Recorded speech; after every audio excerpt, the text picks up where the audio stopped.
Hello, welcome to my channel. My name is Lizzie, and for today's video, we are talking about Guillermo del Toro's Cabinet of Curiosities.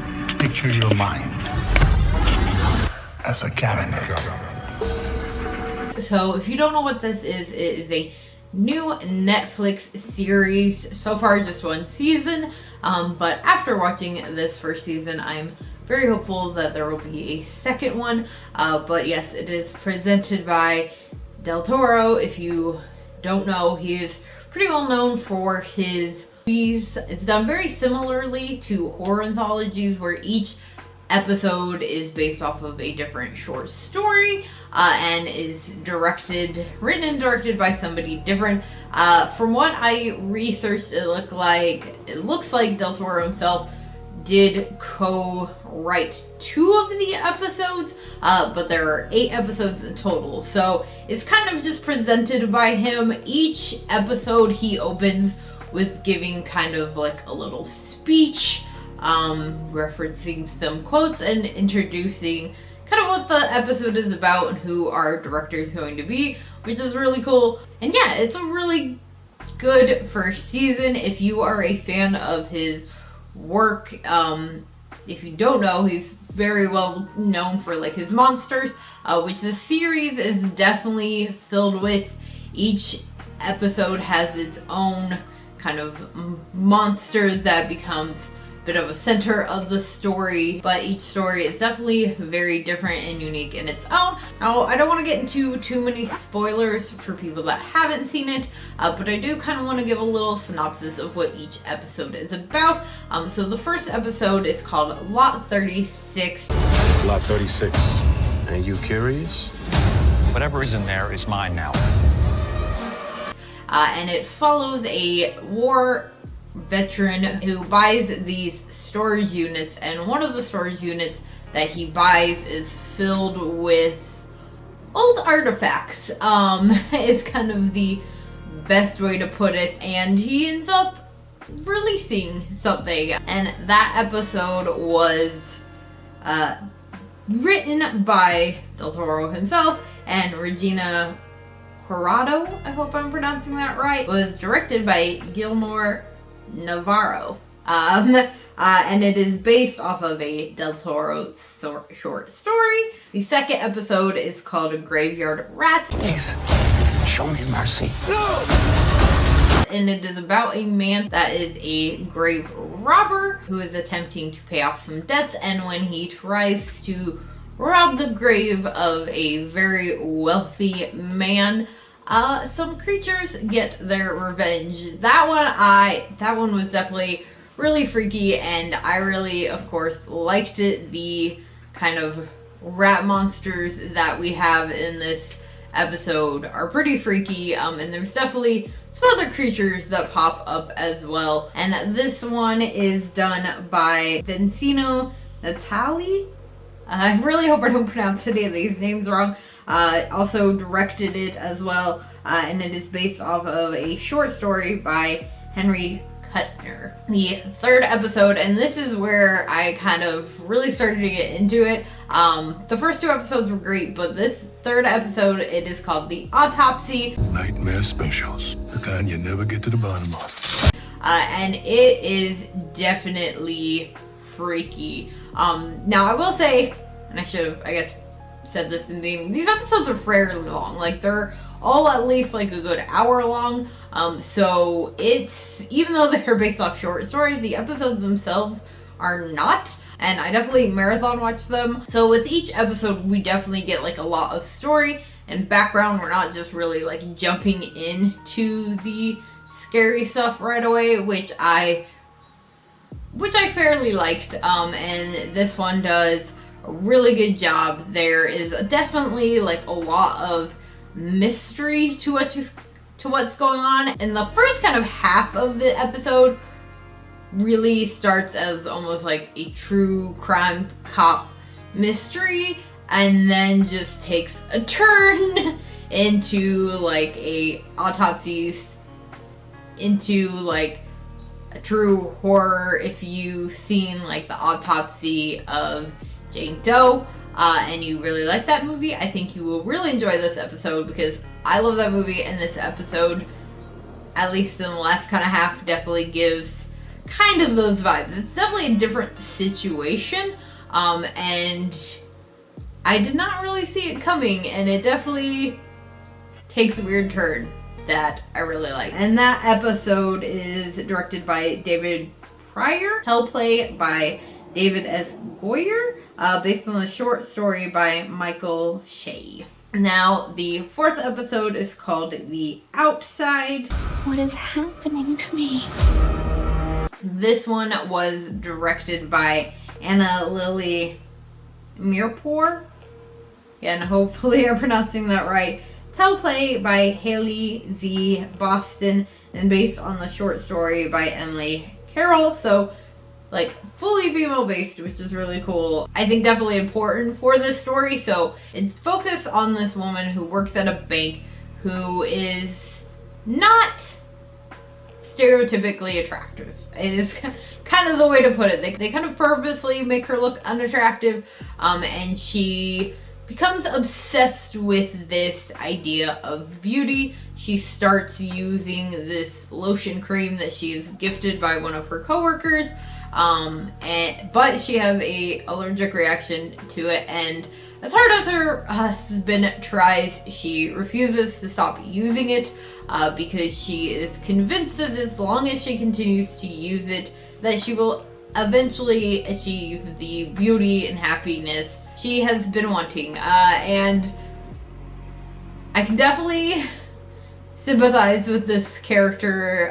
Not that I've really done anything to that extent, but just the kind of ideals of beauty that society puts on people, especially women. And it's definitely like the center of this episode. And I really honestly, like, from seeing the previews, I wasn't that interested in this one initially going into it, but I ended up actually really enjoying this one.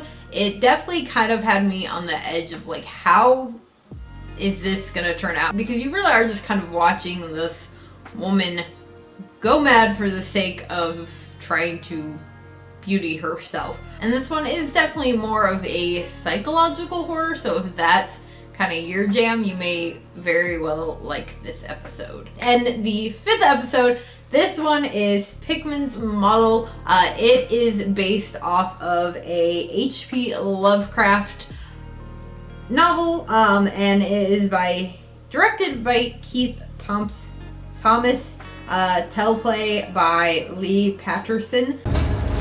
Joy to see my paintings. And this is definitely the episode that I was probably looking forward to the most, not just because it is based off H.P. Lovecraft, but because it has Ben Barnes in it. If you don't know, he is a British actor.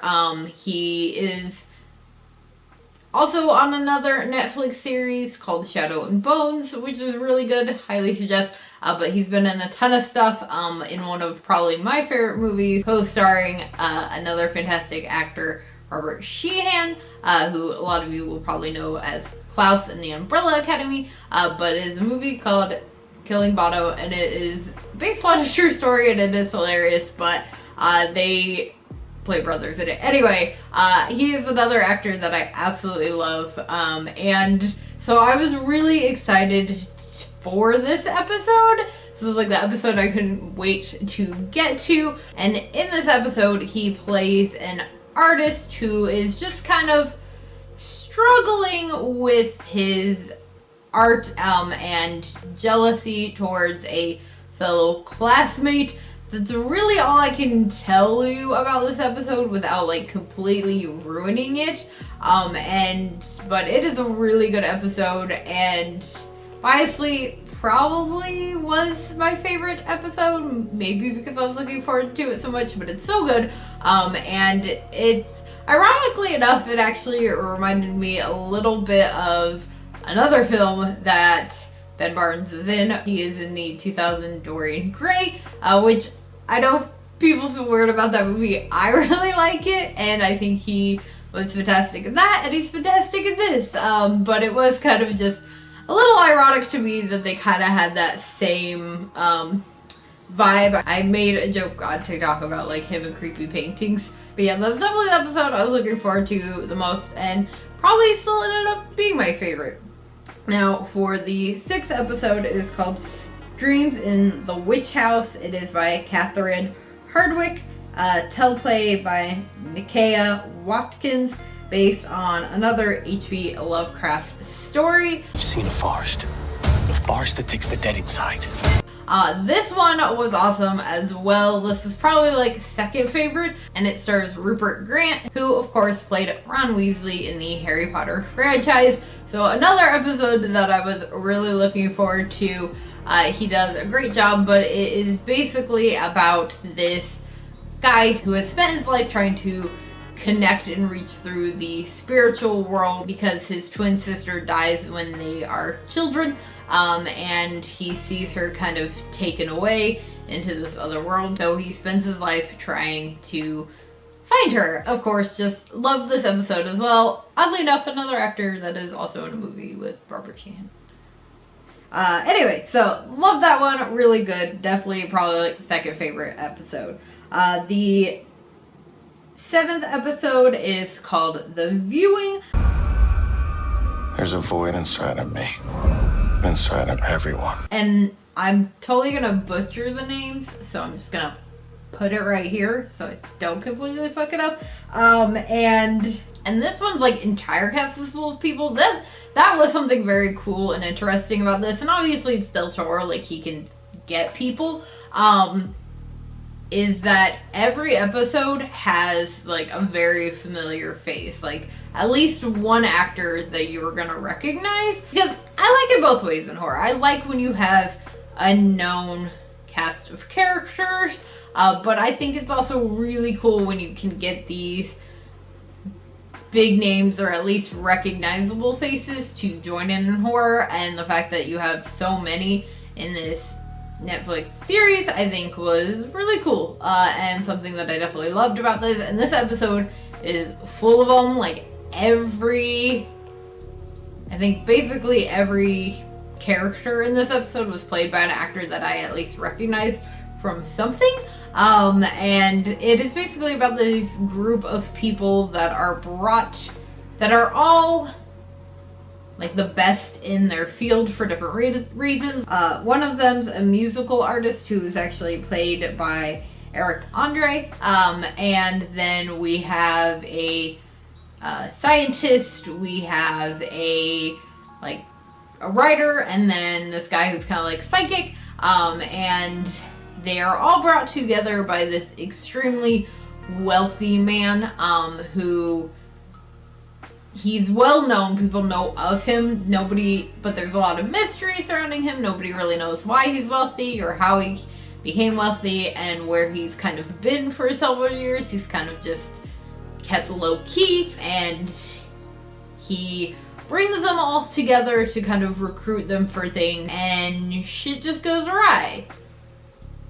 Really the best way to put it. It was a good episode. I wouldn't say it was necessarily my favorite. It was probably it was an entertaining episode, but it's probably lower on the list, even though I really liked the cast. There was definitely some suspense there. It definitely built up, but it wasn't as necessarily psychological. I felt more like one of the people in the room, just trying to wait to figure out what the hell is going on, why this guy brought the people there. And unfortunately, you kind of sit through the whole episode wondering why these people are all brought together. You find out a little bit here and there, but you never really get fully satisfied. It's just the way that I'll put it. And again, crazy monster though. The monster in this is pretty cool. But it definitely left a bit of a cliffhangy feeling at the end. So I wasn't completely satisfied with the way that the episode left, unfortunately. And then the 8th episode is The Murmuring. This is by Jennifer Kent. She also did the teleplay and is based off a Del Toro short film. What's family doing here? The one on the walls. And it is about this couple that are bird watchers. It's set in, I'm not exactly sure the year. A lot of these are set Some of them are set new age, some of them are set more old-timey, which is cool. And this one was, but they end up going to this island to film, and the wife is haunted by some events that happened there, as well as kind of their own events that happen in their life. I will say this may be a hard episode for parents to watch. It's definitely like a sadder episode, but I really enjoyed this one as well. It has the husband is played by the actor from The Walking Dead. He's like the main guy. To be honest, I never watched the show, so I don't know his name. But I can recognize him because, hey, I live it on the internet, so I'm aware of The Walking Dead. But that actor is in it as the husband. The wife, I kind of recognize that actress as well. But yeah, it's very, very interesting, very cool. As someone who really likes birds, it was a cool episode. If you don't like birds, you might want to skip this one because there's a lot of birds in this one. But it was a really good episode. Definitely probably up there in like my top favorite, maybe like third favorite. That's how much I really enjoyed that one. So yeah, this was a really good, fun, dark, scary series that I very much enjoyed. So if you watched this, let me know what your thoughts were on it. I hope that you did enjoy it. Let me know which episode was your favorite. If you did enjoy this video, please do give it a big old thumbs up and make sure that you hit the subscribe button for more horror related content. And I will see you all again later with another video. Bye!